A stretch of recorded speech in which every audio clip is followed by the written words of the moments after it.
Hello everybody, welcome to a very special episode of Taste Test. My name is Sean, and every Wednesday and Saturday you can watch me try the weird, the wonderful, and the limited edition. If you'd like that, subscribe, ring the bell, you'll be notified when I post new videos. If you want to leave a suggestion down in the comments below what it is, where to find it, you might see it on a future episode of Taste Test. I am so excited for today's episode. It is the annual Voodoo Mountain Dew episode. I love these. This is the thing that I look forward to every single year. They've been doing it since 2019. I have done every single one of them.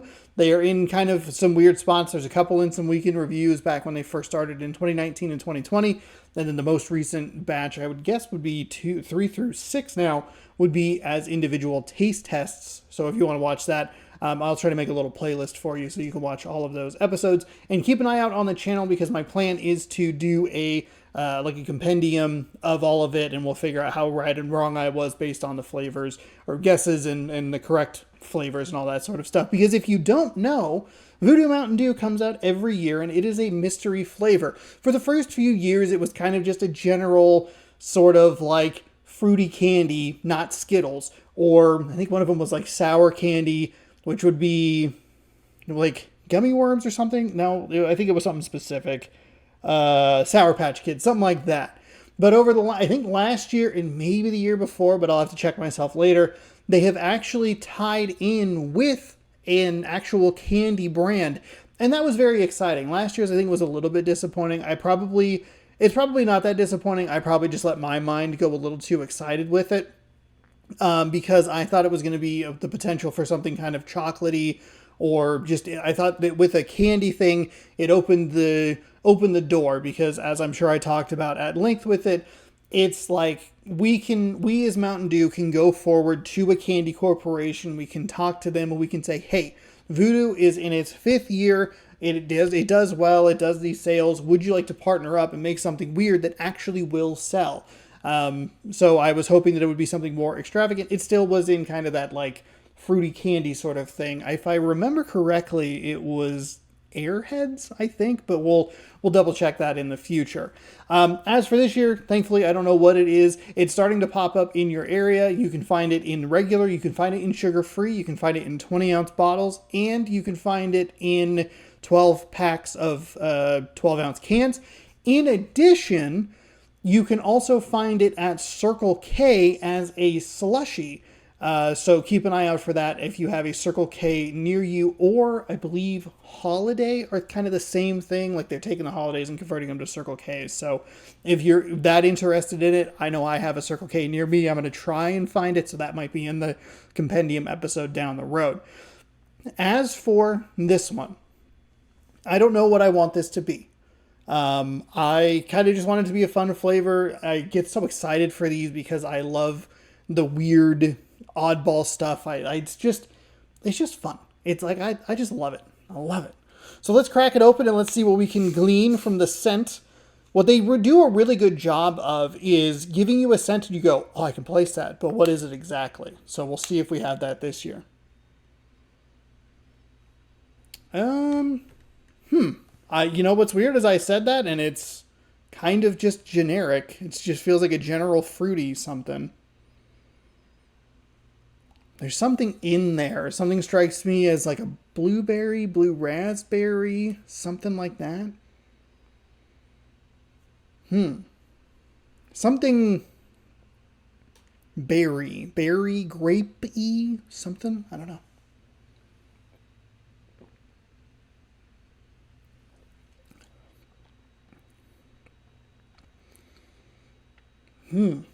What is that flavor? I don't know. I feel like this is the most mysterious one that we've had. Like, I think last year's was very vibrant in its flavor. The fruity candies, or like the Skittles, was very like noticeable. But this one I'm kind of just drawing a blank on. I don't think there's much of a scent there to really identify what it could be. Can we glean any clues from the label? No, not really. The ingredients: carbonated water, not helpful. High fructose corn syrup, also not helpful. Natural and artificial flavor, darn it. That's what the flavor is. Everybody, we've solved it. The mystery flavor is natural and artificial. That's your mystery. That's your mystery flavor. I'm really stumped on this one. Anything? I mean, it's just a bunch of crap. Like, it's just a bunch of... Like, I'm not going to gain any information from this. It'd be kind of wild if they did do that, though. You know what I mean? Like, if they just put, like, in the ingredients or on the label somewhere, like, it's this. I mean, I guess... I don't know if they, like, run contests or anything to figure it out. What is it? It's in the fruity candy area. It's in the fruity sort of like very berry Mike and Ike's, the blue box of Mike and Ike's, maybe? Like a handful of those. This one's really weird.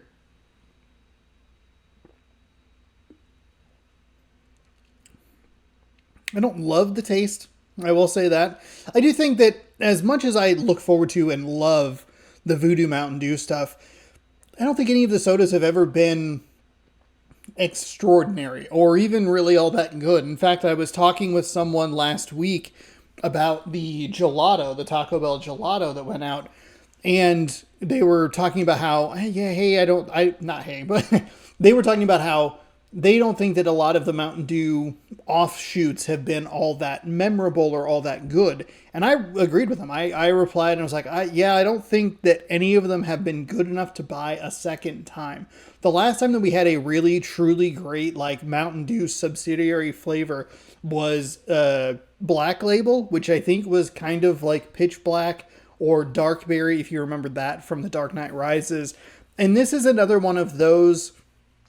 like those flavors, like the Major Melon's fine, the Infinite Swirl's fine, but I don't put them into my rotation of drinks that I do. However, Baja Blast is probably the best flavor of Mountain Dew, just bar none for me personally, and I'm super glad that they put them out in cans because now I can have it all the time.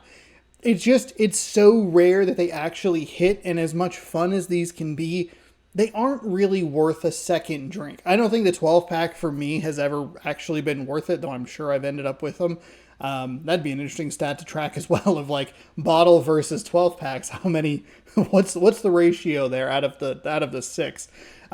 These are such a fun and perfect 20-ounce bottle. You get it, you try it, you take a stab at what the flavor is, you look at it when they put it out right around Halloween, and then you move on and you hope for, you look forward to it next year, or you just don't care. And for me, that's the fun of it. Just guessing the flavor, trying it, having it on the show. That's what's exciting about it. The drinks are never that great. And I think that's, again, this year, my guess would be a handful of Mike and Ike's, or like a very berry Mike and Ike sort of thing. That's kind of what I'm getting. Nothing really stands out as far as what the flavor is of, like, it hits my tongue. And I think like a blueberry kind of grape sort of berry sort of thing. Yeah, it's fine. It's fine. It's worth going out and finding if you're interested in it. You're not missing out if you don't care. But if you want to have some fun, this is a viable option and a good time. Feel free to leave your guesses down in the comments below. If you have suggestions for something you'd like to see on the show, what it is, where to find it, you can leave that down there as well. As you're scrolling back up, hit that subscribe button, ring that bell, or subscribe right where my hand is and where this do is, and you will be notified when I post new videos. You can watch the rest of Taste Test here, and you can check out the playlist of Mountain Dew Voodoo specific episodes right up here, and keep an eye out in the future for a compendium where I put together all of the footage with some fun, hopefully some fun extra stuff. I'll have fun. I'll edit. It'll be cool. I'll get creative. We'll have a good time. So keep an eye out for that in the future. Thank you so much for watching. Hopefully you enjoyed. And as always, bon appetit.